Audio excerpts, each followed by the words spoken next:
Hey, everybody. Good evening. Happy Saturday night. I'm Angenette Levy. Thanks so much for popping into the channel. If you haven't already, please hit that thumbs up button, the like button, the subscribe button, and also let me know in the chat where you're watching from, what city, state, and country. I hope that you all had a wonderful, wonderful, wonderful Christmas and Hanukkah, if you celebrate Hanukkah. But of course, Christmas was just 2 days ago. And I hope that you're having a restful weekend. And I'm doing my best to have a restful weekend.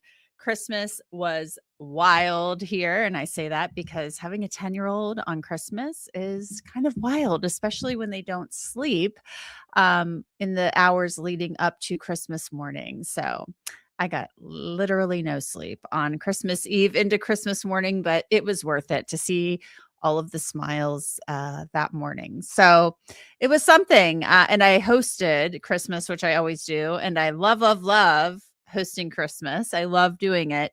But doing it on no sleep is hard, to say the least. So anyway, welcome to all of you who are just joining us for the very first time. We really appreciate that. Welcome back to all of you who have been here before. We always appreciate the returning viewers and friends, and also the newcomers as well. We're trying to reach a new goal of 39,000 subscribers. So if you would, we'd love to have you as a subscriber. So please do that. And if you're watching on replay, thanks so much for watching on replay. I appreciate that too. I see some people dropping in the chat where they are watching from. We've got some people from the UK, it looks like, which is awesome. Maryland, Southeastern Ohio, love that. And let's see, Wisconsin. I spent some time in Wisconsin. Everybody knows that. And, Wisconsin, way too cold for my taste at this time of year, but hey, to each his own, right? I got some contacts today, new contact lenses. I actually went to the eye doctor. I was shocked. They did not put the drops in my eyes that dilate your eyes. I was fully expecting that. They gave me some contacts where I can actually see. Usually when I'm wearing contacts, I have to wear these readers, and I've only had to wear them a little bit today. And these contacts are not completely like making my eyes dried out. So we're on a roll here. So things are feeling really good. Oh, we've got somebody from Illinois. We've got somebody from Ohio. We've got somebody from New Jersey. And let's see, Vancouver Island, Canada. Very cool, guys. Very cool. I kind of want to start a poll here, and it's going to be about Nick Reiner. And I want to do this poll because there's so much we don't know. I want to start on the Reiner case, first of all. Of course, it's been just about 2 weeks since Rob Reiner, famed Hollywood director, actor, and his wife, Michele Reiner, who was a well-known producer in her own right, since they were found brutally stabbed in their home in Brentwood, California. Just a horrific crime. They had been to Conan O'Brien's house for a Christmas party the night before. It will be 2 weeks tomorrow that they would have been discovered in their bed. And it's my understanding they were in the bed. Maybe they were not, but they were in their bedroom at least. And they had been stabbed multiple times, multiple sharp force injuries is what caused their death. And it's still hard to believe, just really, really hard to believe that this happened. Really sad and very horrible. Von Kroll says, hello from Canada. They still have their own country. I guess you're not the 51st state just yet. But yes, just really, really horrible. The way that they were murdered, awful. Their son, Nick Reiner, was arrested within, hours of their bodies being found. He was the prime suspect. Their daughter, Nick's sister, Romy, she apparently told the police, my brother did this. He is dangerous. And this is Nick on the right, of course, of Rob. And the police went looking for him, and they tracked him down using cell phone pings and things like that. They found him down by the University of Southern California. He had apparently checked into a hotel at 4 a.m. that was just about 4 or 5 miles away from his family's home. The hotel was in Santa Monica. His parents lived in Brentwood. He had gone to Conan O'Brien's holiday party, Christmas party with his parents the night before. Apparently made people feel very uncomfortable. And he and his father got into some type of loud argument and they left. Hours later, less than 24 hours later, Rob and Michele Reiner are found murdered in their home. Nick is found about 6 hours after that by the university, or near the University of Southern California, by Exposition Park. Apparently, this is an area known, it's an area where people are known to buy drugs. Nick has a well-known history, a well-documented history of drug abuse, substance abuse, in and out of rehab, purported mental illness. And I don't know if the mental illness aspect of this, there's so much we still don't know, right? We're being told things are being reported according to sources and all of this stuff. But a lot of what's being reported, I think, is being reported to cast Nick in the best possible light. Of course, if he had substance abuse issues, that is a disorder, substance abuse, using drugs. It's very hard to get clean and to stay clean. It's very hard to find the help for that that can be effective. But the person who's being treated has to really want the help. They have to want to get clean. That is the number one piece of this. They have to want it. And it's not easy. It is hard. It can be very difficult. Depending on what drug you are addicted to, there's medication that can assist with that. It's been reported that he has or was diagnosed with schizophrenia. We don't know how legit that report is. We know that he has struggled with mental health issues in the past, but when he was diagnosed with schizophrenia, how legitimate that diagnosis actually was it recent? Was he misdiagnosed? Was the drug use something that caused symptoms similar to schizophrenia? We don't know. There is so much we don't know. What I do know is that people are leaking like sieves to TMZ. And I really suspect that Alan Jackson, who is the lawyer who represented Karen Reed in her trial, one of the lawyers, he worked for the LA DA's office as a deputy DA for years. He prosecuted Phil Spector. He represented Kevin Spacey. He's represented Harvey Weinstein, Karen Reed, of course, as I just mentioned. Now he's representing Nick Reiner.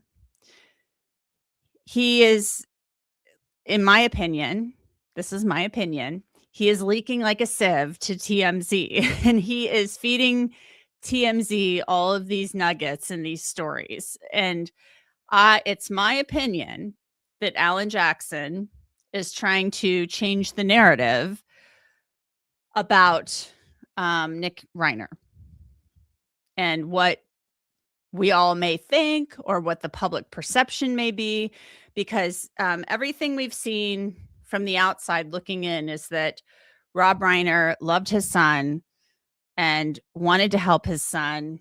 He said things like, I didn't listen to my son and I should have been. I was listening to people who had diplomas on their walls. And he's saying things like this. When our son said that the rehab wasn't working, we didn't listen to him. We listened to the people who had diplomas on their walls. And we should have been listening to our son. And it sounds like he has a lot of guilt about that. And there's still so much we don't know. We are not inside the Reiner home. We don't know what the dynamic was and what was going on. I do know that parents do the best that they absolutely can for their children. And these are people who had a lot of money. They had a lot of means. I'm sure loved their children very much and were doing everything they could to help all of their children. And probably were sending him to rehabs, probably did, as he said, the tough love thing, kicking the kid out of the house, letting him be homeless for a little bit. So there's still, so much we don't know when it comes to Rob and Michele Reiner and their relationship with Nick. We do know they sent him to at least 18 rehabs, and I'm sure paid for all of this. He was still living in their guest house off and on for the last 5 years or so. It's been reported that he was getting a $10,000 a month allowance from his parents. It's been reported that he was getting they were sending him to some $70,000 a month rehab facility. That's what TMZ is reporting. And that's where he had been recently diagnosed with schizophrenia. He had been receiving medication, and the medication had been kind of tweaked and adjusted because it wasn't quite taking, and it was affecting him, and he was acting weird. The problem with all of that is if you're still using drugs, the street drugs, and they're messing you up, and you're taking you're being given psychotropic, medications, prescribed medications, and then you're using illegal street drugs along with that, recipe for disaster. I mean, that can be disastrous. So there could have been a lot of things going on here that we still don't have clear answers to. We just don't. But what I do know is that if he pleads not guilty by reason of insanity, and that seems like that's where this is going, seems like Alan Jackson's potentially going to walk into court and say, and not guilty by reason of insanity. That means basically he did it. Okay, he did it, but he's not legally responsible because of X, Y, and Z. I talked to Matt Murphy about this possible defense a couple of weeks ago, last week, right as this news broke, as TMZ had reported the stuff about the schizophrenia and all of this stuff, and about the medications, etc. And we talked about this. So I kind of wanted to play a little bit of what Matt Murphy said about this, because Matt Murphy is a prosecutor, or was a prosecutor in Orange County, California. And he's prosecuted serial killers. He's done it all. And he can opine, in an educated way about handling a case like this and what it takes to prosecute something like this. So we use this on Crime Fix, but I queued up the interview that I just had on my laptop. So this is Matt talking to me right after this news broke about, and I'm telling you, Alan Jackson leaked this to TMZ. Everything you're going to see on TMZ, in my opinion, because Alan Jackson is friendly with Harvey Levin, so he's given him all this good info from the defense perspective on this. In my opinion, everything you're going to see about this is coming from the Nick Reiner camp. Alan Jackson and whomever else is working on behalf of Nick Reiner. And so the minute I saw all of this coming out, I'm like, this is all Alan Jackson telling TMZ this stuff. It's all that. And so right as I got on to interview Matt, that story broke. And so Matt and I spoke about this, and I want to play a little bit about this. And then we'll talk about some other stuff too. But here's Matt opining on this whole, Nick is schizophrenic, and, maybe drugs, and maybe taking prescription drugs for the schizophrenia, the whole 9 yards. So here we go.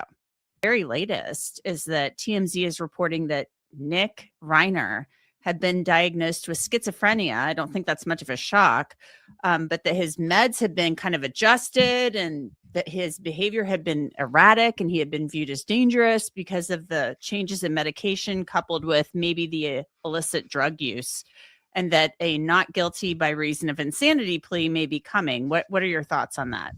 Well, I think we're going to see a mental health defense in one form or another. I think that's virtually guaranteed, as has been reported, and it's not confirmed yet. There's blood on the sheets in the hotel. We have an argument right before There's no evidence we've heard that there's any sign of a break-in indicating whoever did it had a key. So I don't think this is a whodunit, which means the next most logical and likely effective strategy for the defense is going to be to argue what's known as an NGRI, or not guilty by reason of insanity. And, those are tough cases. I had a very similar case out of Newport Beach, my Nicholson case, which involved a very wealthy young man who had organic mental illness, schizophrenia that he developed and that he mixed with plenty of drug use and in and out of rehab, and very similar story. And he got mad at his parents and he killed his mom and dad in their home, very beautiful home in Newport Beach, with a knife. Only in that case, he waited for the housekeeper and also killed her. And it was similar. If the reports are true that Rob Reiner and his wife had their throats cut, that's exactly what they did, or this guy did in the Nicholson case when he killed his parents. This is called a parricide.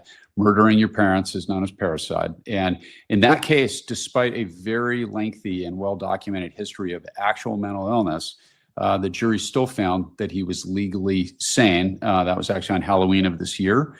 And his sentencing is actually, I think, just next week coming up. So California uses what's known as the McNaughton rule. And that means that in order for the defense of sanity or insanity to prevail, you've got to establish that the person did not know the nature and quality of their actions. And the burden is on the defense to prove that by a preponderance. It's a bifurcated system, or a bifurcated trial, which means, much like a death penalty case, first you have the guilt phase, and then you have a second phase, a second trial with the same jury to determine sanity. And so first, was he the killer? And then the next is, did he do this? Was he responsible for it?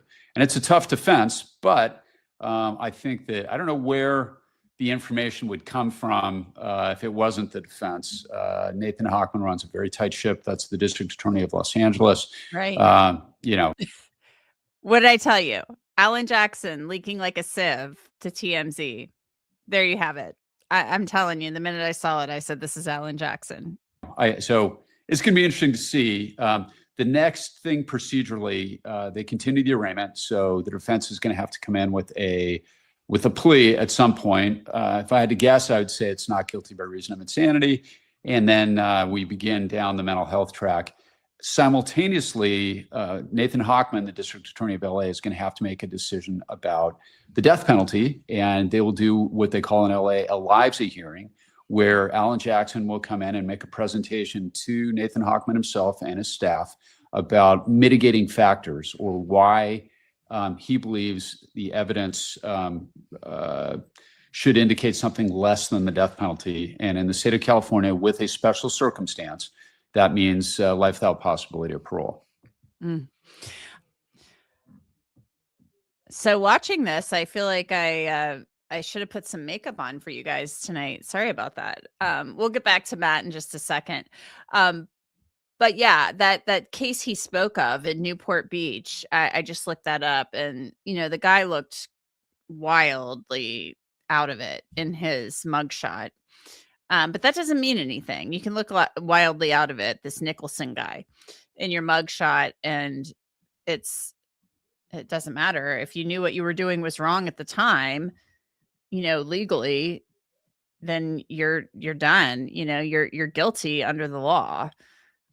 So here, let me put that guy's, this is the case Matt was just talking about, the Nicholson case. So that's that guy's mugshot, the guy who killed his parents back in 2019. Terrible case, really awful case. Von Krull says, from what I've heard, Nick may have never been serious about getting and staying clean, always planning for the next relapse. And that could be true. That really could be true. I mean, he could be somebody who enjoyed doing drugs, who didn't feel he needed help, or went to rehab for a little bit. Maybe every once in a while he wanted to get clean, and maybe it just didn't stick. And maybe he liked doing drugs. He could have started doing them at such a young age as well, that it just really damaged his brain. Like I said earlier, you have to really want it. You have to want it. You have to want to stay clean. You have to sobriety in many ways, it's difficult. And as I said earlier, there are medications, medicated assisted treatment, MAT or MAT, whatever I've heard it referred to. But you can use those things and you can relapse because addiction is a chronic disease. It is a disease.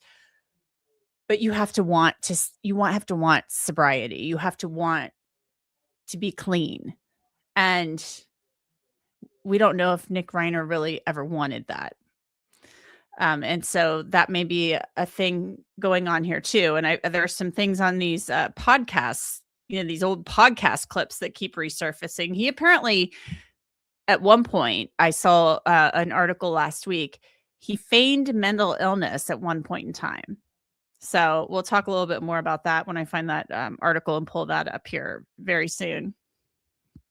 Casey Cat 1 says, I believe there will be a plea deal before this ever goes to court. The family doesn't want him in prison forever, but they also understand he's dangerous and needs to be locked up. That's an interesting point. I've kind of thought that too, that maybe this would be resolved via plea. Matt Murphy doesn't think that will happen.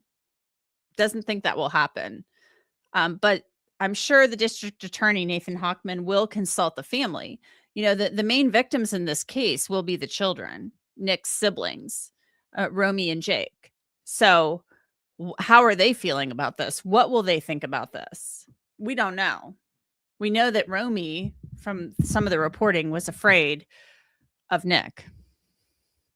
Does that mean that she wants her brother in prison, in a maximum security prison for the rest of his life? She may not. So let's listen to a little bit more of what Matt had to say, because I thought it was a really interesting conversation with him. There's a lot to unpack there. I mean, obviously, Nick Reiner has a long history of drug abuse. It's my understanding, though, that say he does have a mental illness such as schizophrenia, and he had been recently diagnosed. If you're using illicit drugs, I mean, you can't say, I lost it. I'm schizophrenic and I lost it. And I had been using illicit drugs coupled with my psychotropic drugs. And so I'm NGRI. That doesn't fit the bill, the illicit drug use, right? Yeah, look, I think that's exactly what they're going to do. The question is, will it work? And that's really that's the $20,000 question. But I think you just hit the nail on the head. I think that's exactly what the defense is going to do. I think they're going to come in and say, this is a combination of, organic mental illness that isn't his fault.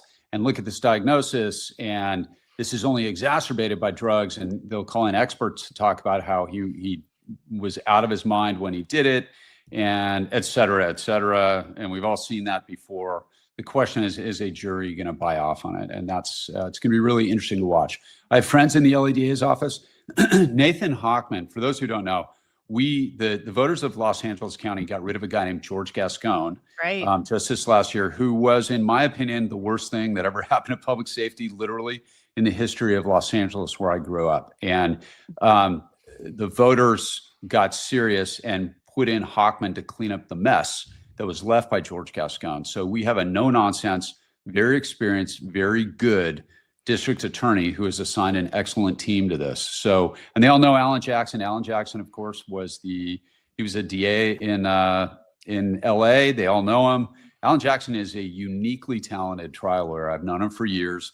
And both sides have their work cut out for him on this case. Yeah, I would think so. I mean, we most recently saw, and again, here's the thing, guys. When TMZ came out and reported this whole thing about Nick Reiner recently diagnosed with schizophrenia, okay, when they came out and reported that last Friday, that's when that came out. He may have recently been diagnosed by a new facility, or maybe he was diagnosed with that years prior too. We don't know. We do know that TMZ is acting like Nick Reiner is like a vegetable inside that, LA County Jail, the Twin Towers, where he's being held in the mental health wing. There have been headlines like, Let me pull up some of these headlines. I was a little bit shocked, but not shocked, but I'm kind of like, come on, guys, really? The way that some of these headlines read, like that he's in a fog, and maybe he is in a fog, because if you are on drugs, whether they are prescription drugs for mental illness or illegal drugs, you're coming off of them, you may very well be in a fog because you're detoxing.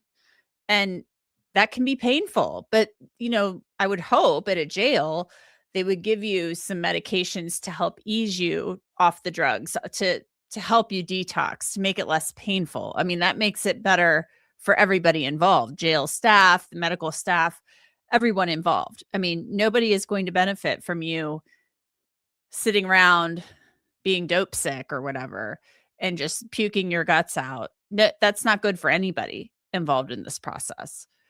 But look at some of these headlines that TMZ has put up. I mean, this was a heinous murder, a heinous murder. And some of these are, we're going to look at the Martin Scorsese headline here in a minute, or the full story. Addiction expert on Nick Reiner, famous family may have led to lack of self-worth.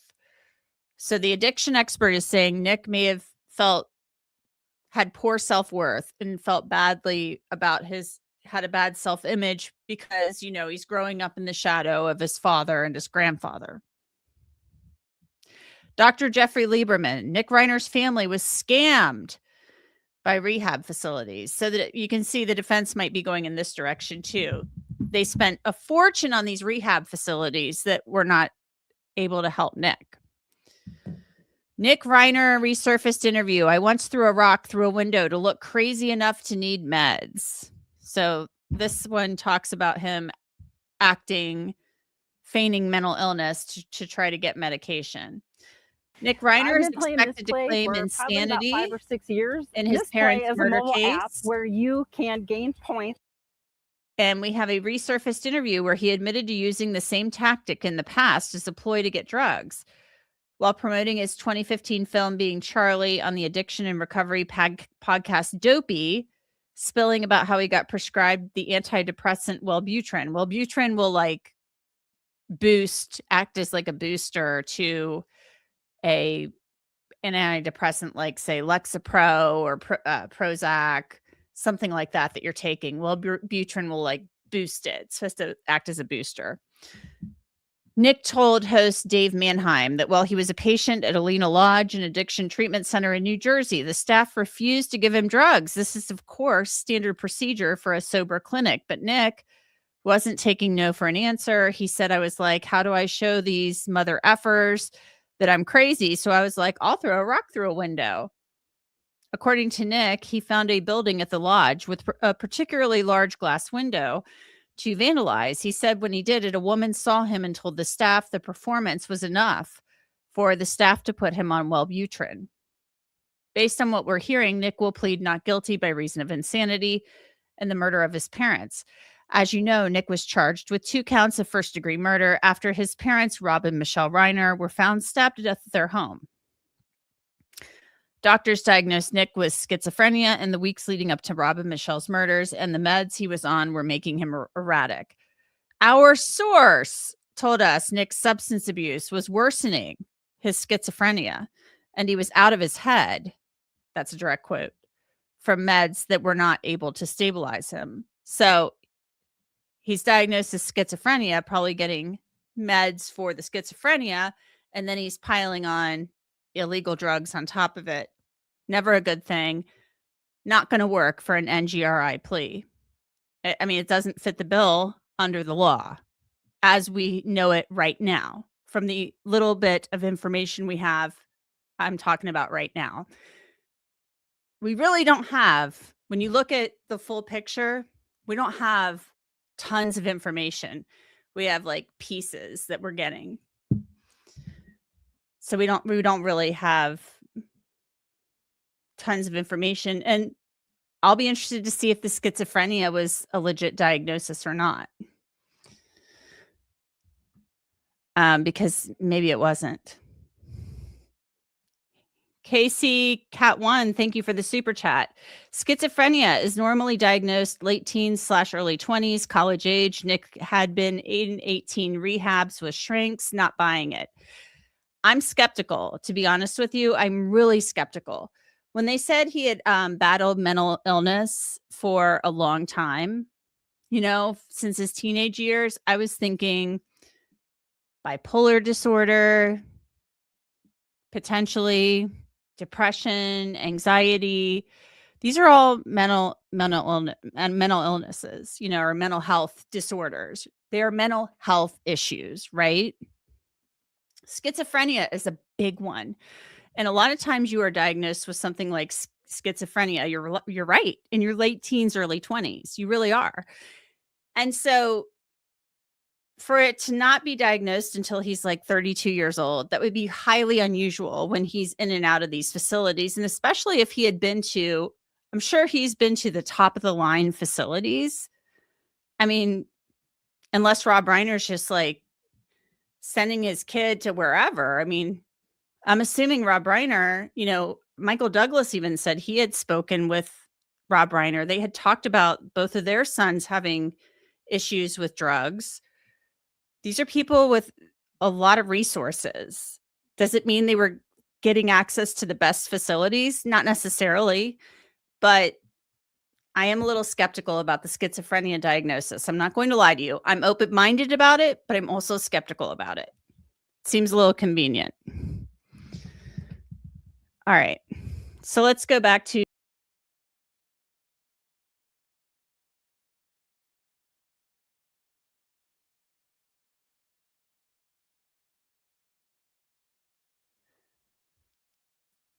sorry, guys. I X'd out of here and that was really bad. So sorry that happened. And I just lost a bunch of my stuff that I had uploaded, which is also very bad, but that's okay. I'm going to re-upload it for you right now. I really got to get a producer on here to help me do these things, so I'm not doing this by myself and doing things like exiting the live stream by mistake. So I apologize. I am back. So let's go back to Matt Murphy and where we were. And I will queue up some other stuff. Let's see where my next question was going to be for Matt. Let's see if this is it. So sorry, guys. State of California with a special circumstance that. Okay, here we go. I was saying something here. Who knows? Life without possibility of parole. There's a lot to unpack there. Okay, we've already done a lot to unpack there. Sorry, guys. Oh, this is a name that's a nightmare, isn't it? Okay, here we go. I'm talking again. So let's go back to Matt Murphy. And both sides have their work cut out for him on this case. Okay, here we go. Yeah, I would think so. I mean, we most recently saw Alan Jackson represent Karen Reed successfully. And obviously in that case, they took the frame up. That was what they took advantage of in that case for a defense. They said she was framed. And it wasn't just by one person. It sounded like everybody in the city of Canton was involved in it, according to Alan Jackson. I think the entire state. Yes, exactly. Yes. You're right about that. So I feel like, you hired Alan Jackson and you pay him a lot of money to get you out of a big jam. Is there any way under the sun you see him? I mean, because I've looked into on the internet, you see a lot of chatter about, obviously, wow, Nick Reiner, the drug use, this, that, and the other. But then you see people saying, I think he's going to go for the Menendez brothers defense. I think he's going to blame his siblings. I think he's going to do this. Is there any way that you see Alan Jackson trying to do something like that, a conspiracy type defense? Obviously, it's a much different case. I don't think he has to. I think that he's got enough to work with all the addiction problems, drugs, and I think that's the road he's going to go down.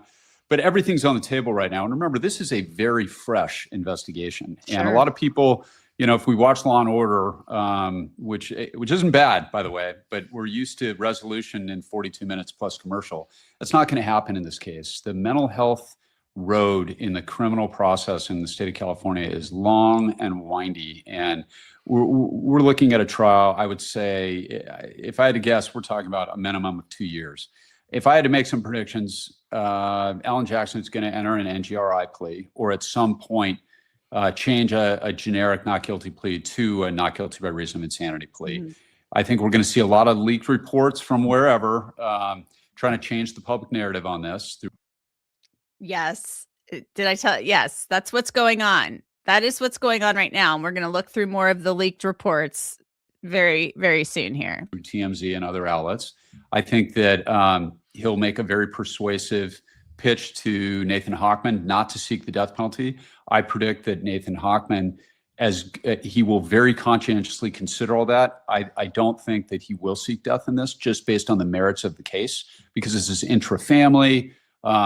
Because of all the various issues, these aren't strangers. They're innocent, but it's not the same as killing two strangers on the street or in a Home Depot parking lot. So all of the factors, aggravating versus mitigating. I sat on the Orange County committee for 15 years that made the recommendations to the DA, and we sought death in less than 4% of the cases that were eligible for the death penalty case or death penalty. So it's very rare that it's sought, especially in California. In California, there's a moratorium, and I wouldn't see him being executed anyway. So my prediction is Nathan Hochman will very properly not seek it. They'll pursue LWOP, and we're going to go into what's known as battle of the experts regarding the mental health of Nick Reiner. And look, this is going to be very, very interesting to watch, because we're going to have excellent attorneys on both sides. I know the judge that this has been assigned to, excellent jurist, and this is going to be. It's going to be interesting. Also, look, this is addiction hits every American family in one form or another these days, especially. We all know some version of this kid. I grew up in West LA.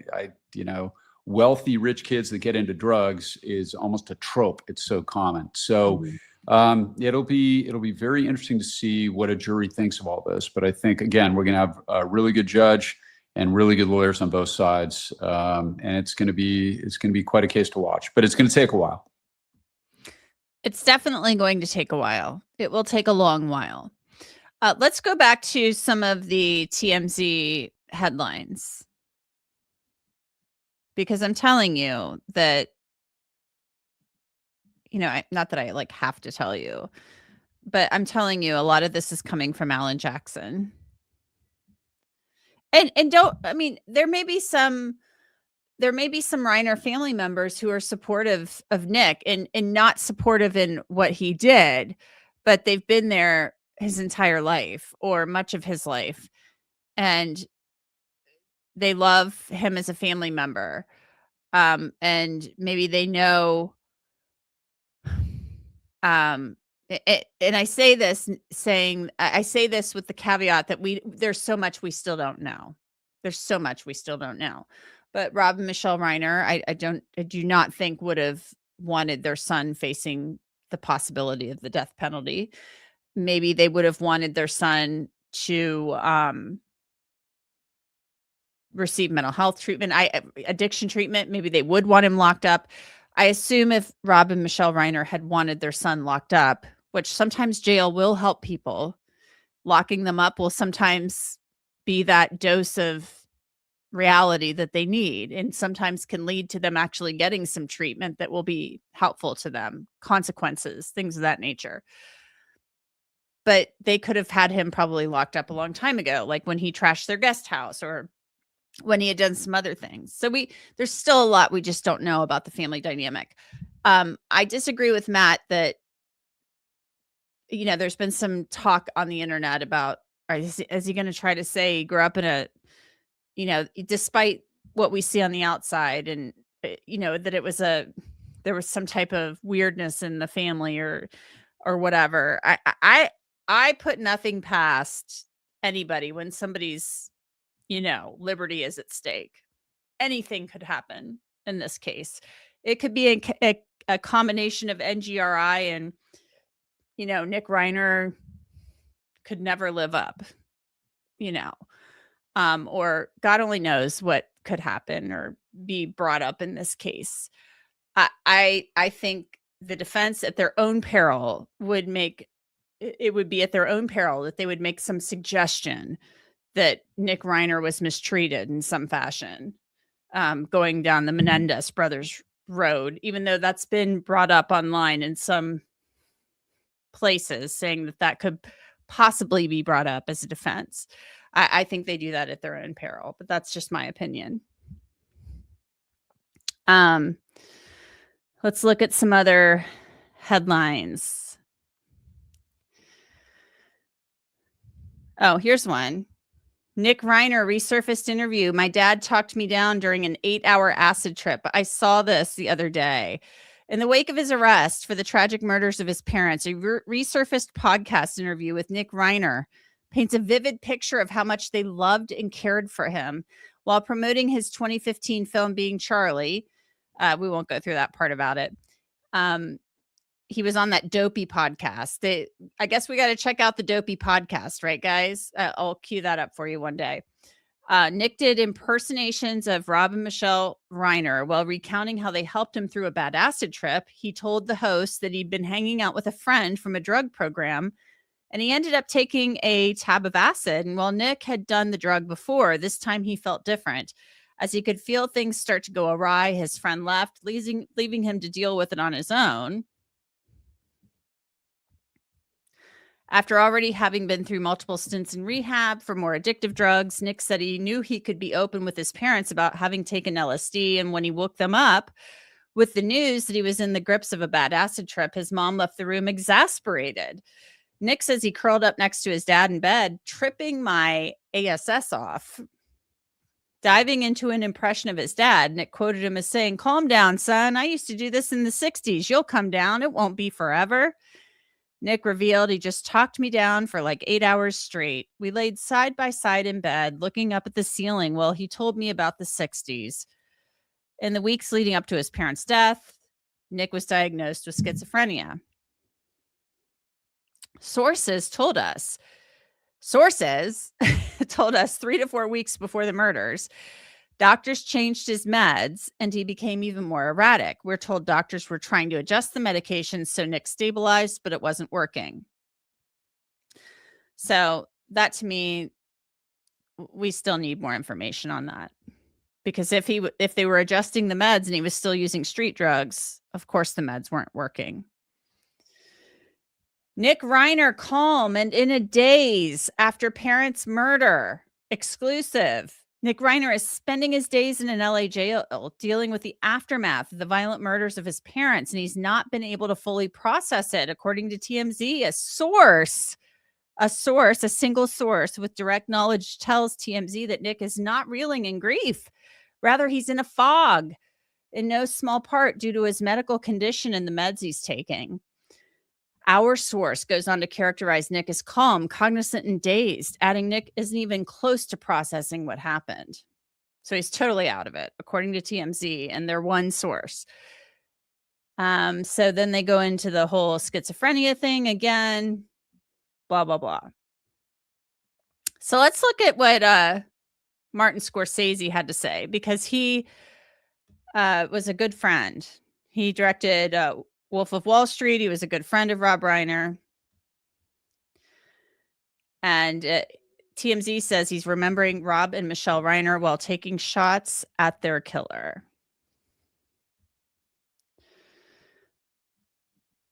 So he doesn't sound like Martin Scorsese has much sympathy for Nick Reiner.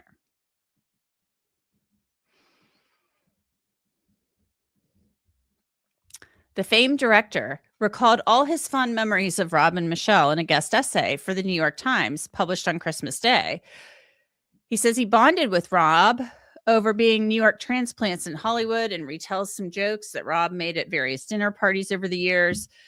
Rob played Leonardo DiCaprio's father in Martin's The Wolf of Wall Street, and he tells a nice story about the filming of one particular season with Rob and Leo. That season sounds weird. It should be, I think that's a typo. It probably should be scene.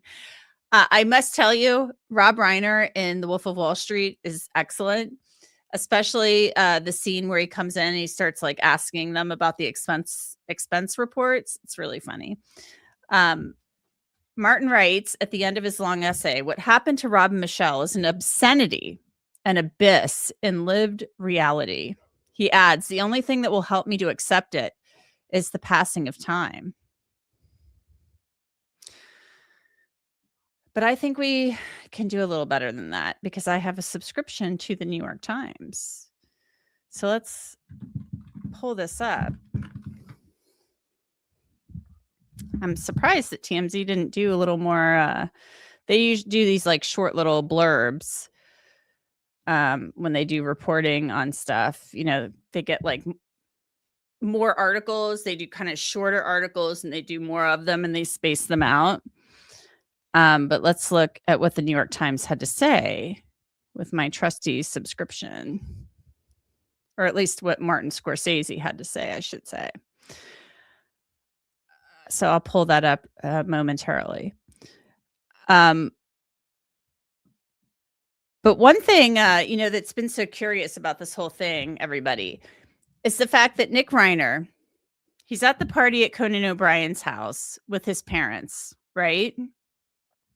The argument happens. We still don't know everything about that. I would hope that the cops, the detectives, would have gone to Conan O'Brien and the other people in attendance at the party and interviewed them about what happened and what, took place there. So there's this argument. Whatever happens in the timeline, there's so much we don't know about the timeline. They go home.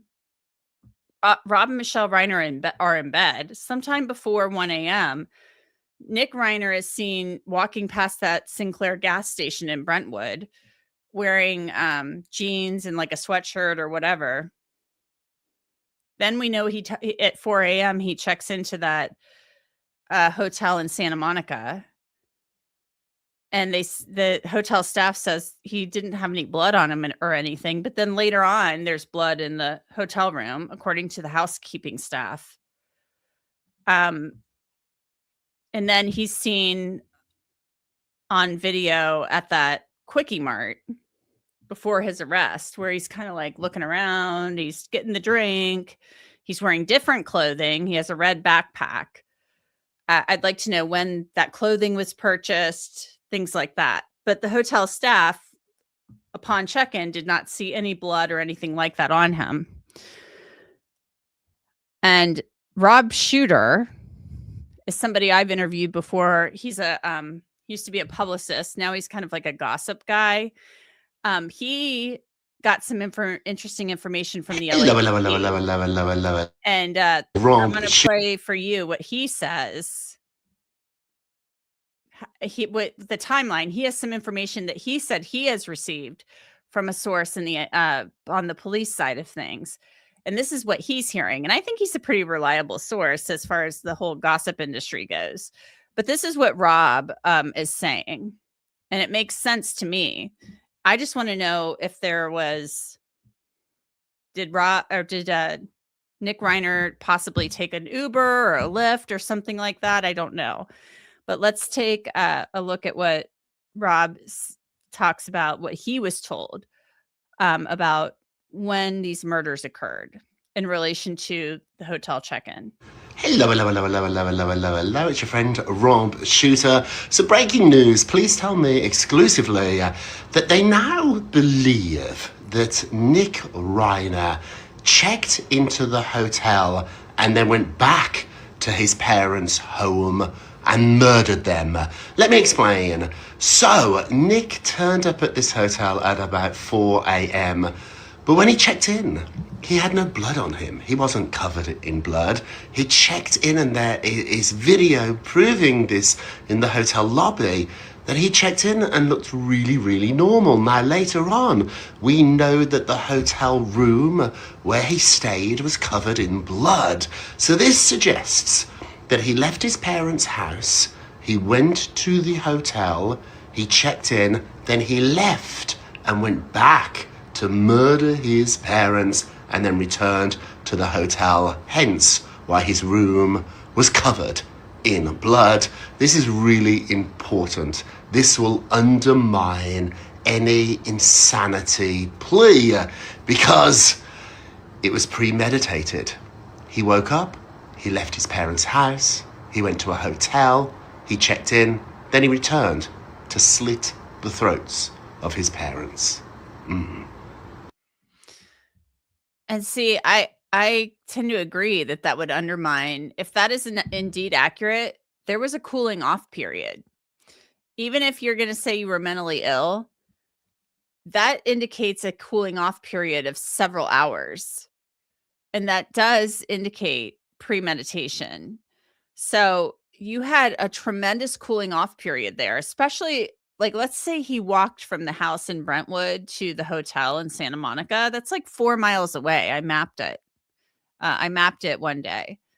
So let's say he walked and didn't like just walk and then catch an Uber or whatever. Who knows how he got there?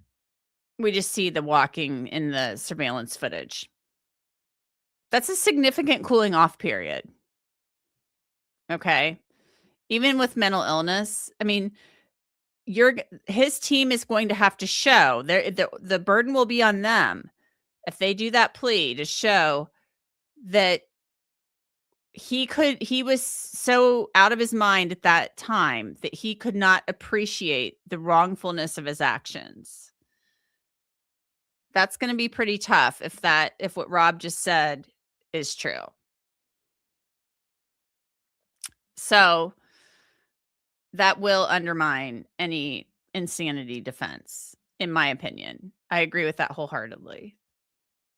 I mean, because that gave you enough time to walk back and forth, walk away. We've got several hours that passed. It's going to be a tough sell.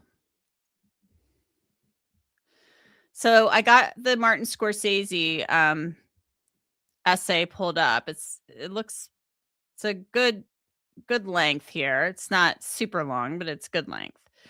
But it starts out, Rob Reiner was my friend, and so was Michele. From now on, I'll have to use the past tense, and that fills me with such profound sadness. But there's no other choice.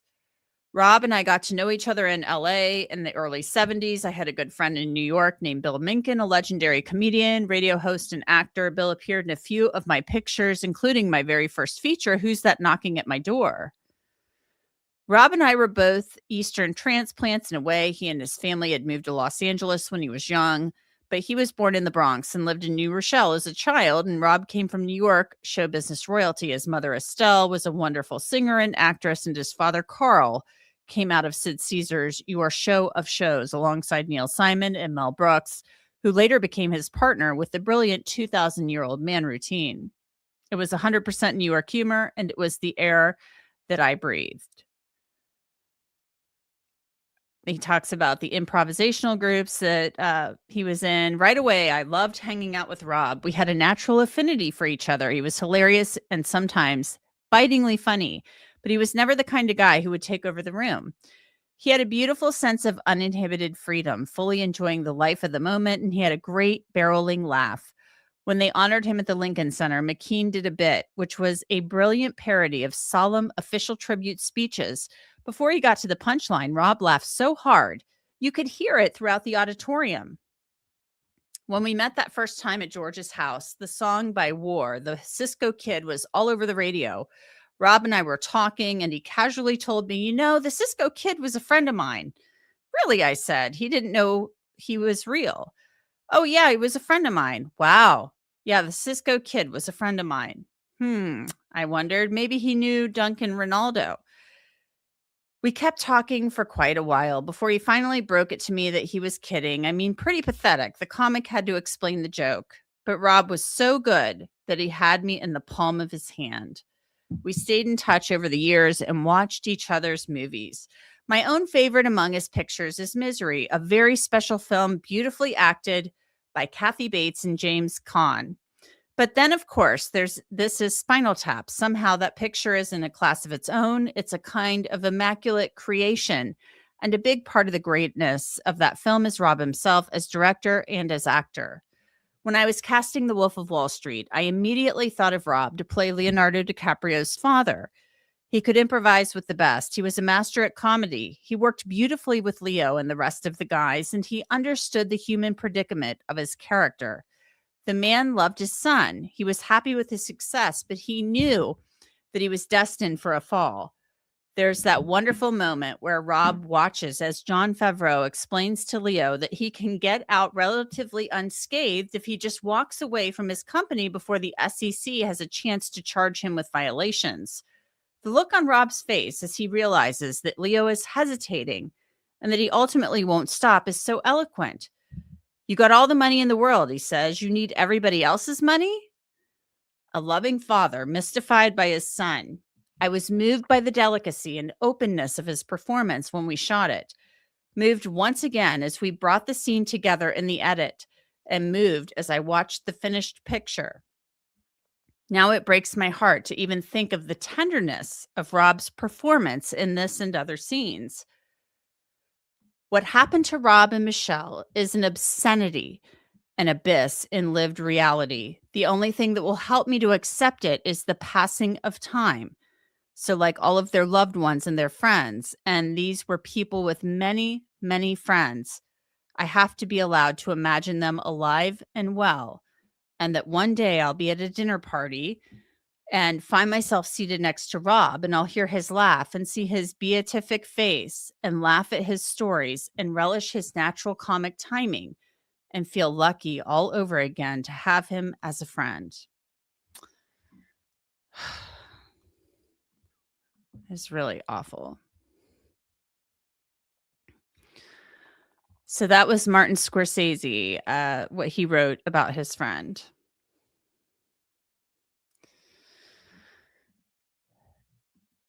So, yeah, I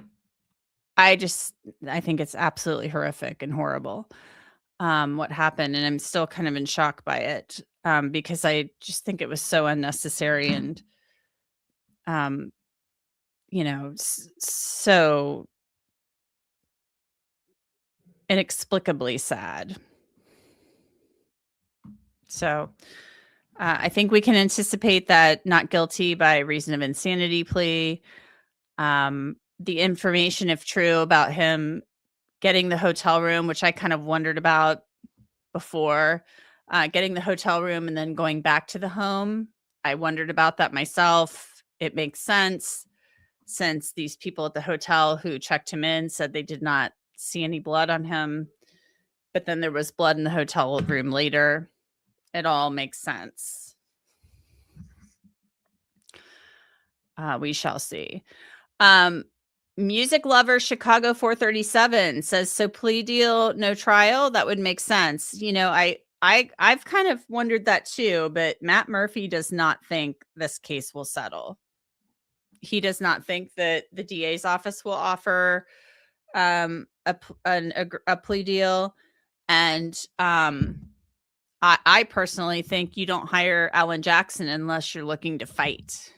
Like, I think I don't think you hire Alan Jackson unless you're looking for a fight or to fight.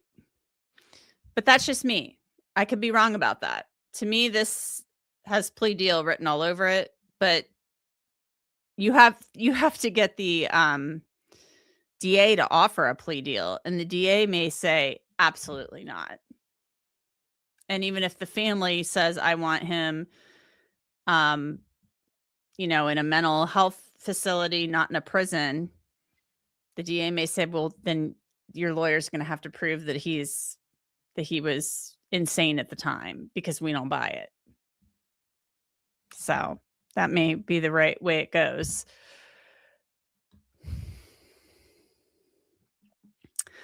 Let's move on now to the Anna Kepner case, just really briefly. No charges have been filed in her murder yet.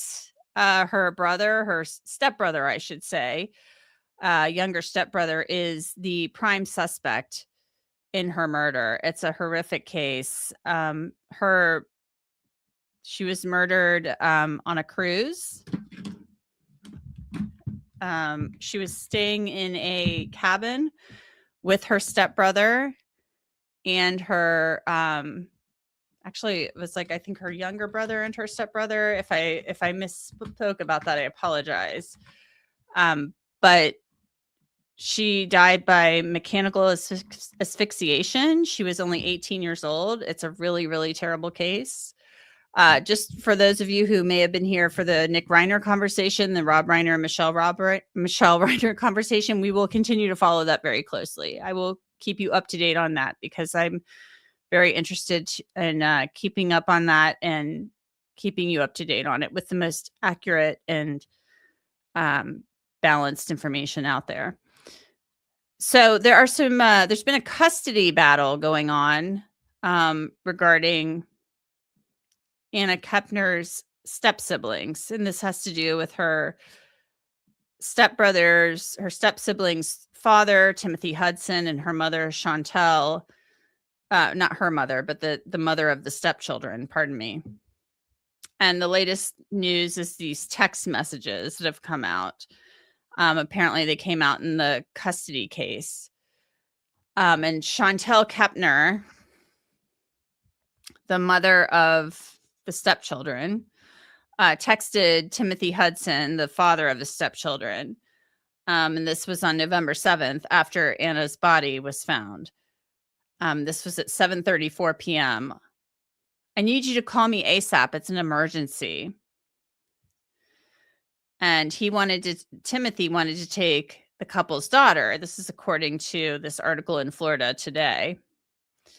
But she shut down, Chantel Kepner shut down that request, saying the girl was already traumatized and didn't need to be moved. She doesn't know anything about her brother. And this is the brother who is the prime suspect in Anna's murder. He was staying in the cabin with Anna. And according to Anna's ex-boyfriend, this stepbrother would make her uncomfortable, had kind of like tried to put the moves on her before, things like that. They should never, in my opinion, have been staying in the same cabin unsupervised together. Weird. I don't think that's cool at all. She doesn't know anything about her brother. The only thing I told her is that he was having a hard time coping with losing Anna, so he's getting checked out by the hospital. This is what she wrote in a text message to her ex-husband. I was able to talk with the brother last night for under 2 minutes briefly. He just keeps repeating over and over he can't remember anything. This is what Chantel is saying. The stepbrother, who's the prime suspect, is telling her about what happened in the cabin. He's saying, I just can't remember. I can't remember what happened. I can't remember what happened. Now, he's the prime suspect, according to court documents, in Anna's homicide. What's really sad to me is that in a lot of homicide cases I've covered over the years, you'll hear this from people who commit homicides. It's almost like they kind of like black out when it happens. Like they can't remember. Like that. This is a common thing that you hear from people who commit homicides. It's creepy. I don't know if it's defense mechanism. I don't know if it's something they just say or they're just lying. But he's telling mom, I can't remember anything, according to what she's texting. He responded, I just want him to know that he isn't just dead to everyone. Regardless of everything at the moment, he needs his parents. I know you know that. I just would like to have a chance to talk with him as soon as possible. Kepner then reassured Hudson that the Kepner family told the boy that he wasn't alone. Later, the pair talked about speculation swirling around the family on social media as statements from other relatives surfaced saying that Anna had been murdered. Chantel had posted on Facebook asking for people to give the family privacy, and she tried to reassure her ex-husband as the case garnered increasing international attention. Nobody knows anything about him. He is a minor and has been kept completely out of it. We have not said anything to anybody, and we are to try our best to keep completely out, she texted. This is what Chantel texted her ex-husband. We'll know exactly more when the autopsy is done. Once we get the autopsy today, depending on what it says, depend on whether he's booked on these charges. So they were saying the autopsy results were going to dictate, this is according to Chantel, whether he was her son, the son she shared with Timothy Hudson, was going to be booked on these charges. He still hasn't been charged. He's still not been booked. So I don't know if the cops are waiting for additional testing. Who knows? So on November 9th, Chantel Kepner texted her ex-husband, "Okay, I know everything is supposed to be hush-hush for now, but I've seen that it is still getting out with posts and comments between Facebook, TikTok, and stuff. I just want to make sure until things are certain that he doesn't get any unnecessary comments toward him." So they're trying to like keep an eye on everything to protect their son, who's they're being told is likely going to be charged with murder. They discussed the stepbrother's medications. He apparently was on some ADHD medication, which, as far as I know, even with a teenager, is not going to induce somebody to commit a homicide. But please correct me, people in the chat, if I'm mistaken. Timothy Hudson said he wanted to talk with his younger daughter, but Chantel Kepner told him the child, who was close to Anna Kepner, did not want to talk. "I spoke with her. At this time, she doesn't want to talk. I let her know that you care about her and that you love her."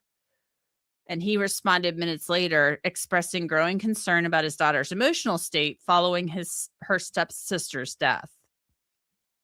"I want to hear it from her with everything going on, Sean. I need to hear her." The girl was later given counseling through the Department of Children and Family Services. And this was after the memorial service for Anna Kepner. Can you imagine, like, you're close to your older stepsister and she's murdered while you're on a cruise? I mean, I just can't even imagine. Like, the girls should have been in the cabin together, not the teenagers, like the boys and the boy and the girl. I'm like, why wouldn't you put the girls in a cabin together? It's just not making sense to me, especially when it's like a stepsister, stepbrother thing. Even if they were close, as the family has indicated, I just wouldn't be having that. Unless they were biological siblings, I would not have them, boy and girl staying in the same room together. It's just a little too weird. Just a horrific case. Still, we need more information about that. So everybody, I really appreciate you joining tonight. Remember, if you would, please hit that like and subscribe button if you've been watching on replay. Thank you so much for watching on replay. I really, really appreciate it. We have memberships. If you'd like to become a member, feel free. It's like $2.99 a month. You get little fun emojis, and you become what's called an investigator here on the channel. But certainly not necessary. But those are there. The little custom emojis are fun. I appreciate everybody for being here tonight on a Saturday during a holiday week. I hope everybody's staying safe, staying warm, enjoying maybe some rest, hopefully some rest during this time. Thank you so much to the mods for being here tonight. Monty has been here, Sirius Black, Melmac has been here as well. So thanks to everybody for helping out, because I could not do this without them. So I appreciate them being here tonight too. Let me know in the comments again where you've been watching from, city, state, country, and what other cases you would like me to discuss, because I'm always following something going on in the news, and we will be back here at some point soon to talk about whatever is happening and going on. Again, thanks again for being here tonight and for just hanging out. I'll see you back here soon. Have a great night. Take care, everybody. Bye-bye.